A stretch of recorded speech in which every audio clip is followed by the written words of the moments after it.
Hello, ಇವತ್ತು ಶುಕ್ರವಾರ ಮಧ್ಯಾಹ್ನ ಊಟ ಎಲ್ಲ ಆಗಿತ್ತು. ಆಮೇಲೆ ನನ್ನ ಮಗ ನನಗೆ ಶಾವಿಗೆ ಪಾಯಸ ಬೇಕು ಮಮ್ಮಿ ಮಾಡಿಕೊಡು ಅಂತ ಕೇಳ್ದ. ಅವನಿಗೆ ತುಂಬಾ ಇಷ್ಟ ಆಗುತ್ತೆ ಶಾವಿಗೆ ಪಾಯಸ. ಅವಾಗವಾಗ ಕೇಳ್ತಾನೆ ಇರ್ತಾನೆ, ಮಾಡಿಕೊಡ್ತಾ ಇರ್ತೀನಿ. ಕೇಳಿದ ತಕ್ಷಣ ಅವನಿಗೆ ಮಾಡಿಕೊಟ್ಬಿಡ್ಬೇಕು. ಹಾಗಾಗಿ ಮಾಡೋಣ ಅಂತ ಕಿಚನ್ಗೆ ಬಂದೆ. ಇಲ್ಲಿ ನಾನು ಯಾವ ರೀತಿ ಮಾಡ್ತೀನಿ ಅಂತ ನಿಮ್ಮ ಜೊತೆ ಶೇರ್ ಮಾಡ್ಕೊತಾ ಇದ್ದೀನಿ.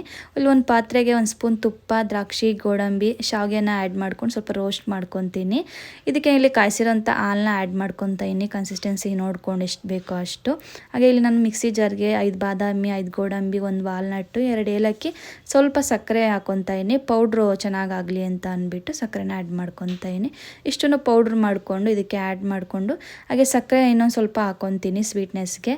ಮಿಕ್ಸ್ ಮಾಡಿಕೊಂಡು ಲೋ ಫ್ಲೇಮಲ್ಲಿ ಒಂದು ಸ್ವಲ್ಪ ಹೊತ್ತು ಬಿಟ್ಟರೆ ಸಾಕು, ರೆಡಿ ಆಗುತ್ತೆ. ಪ್ಲೇಟ್ ಮುಚ್ಚಿಬಿಟ್ಟು ತುಂಬಾ ಚೆನ್ನಾಗಾಗುತ್ತೆ. ಇನ್ನೂ ಸ್ವಲ್ಪ ಆಗಬೇಕಾಗಿತ್ತು, ಅದು ಗಟ್ಟಿಯಾಗುತ್ತೆ. ಇನ್ನೂ ಅಷ್ಟೊಂದು ಬಿಡಲೇ ಇಲ್ಲ ನನ್ನ ಮಗ. ಬೇಕು ಅಂತ ಅಂದ್ಬಿಟ್ಟು ಬೇಗನೆ ಹಾಕ್ಸ್ಕೊಂಡು ತಿಂದ. ಅಷ್ಟೊತ್ತಿಗೆ ಮಳೆನೂ ಕೂಡ ಬರೋದ್ರಲ್ಲಿತ್ತು ನೋಡಿ. ಮಕ್ಕಳು ಕೂಡ ಎಂಜಾಯ್ ಮಾಡ್ತಾಯಿದ್ರು.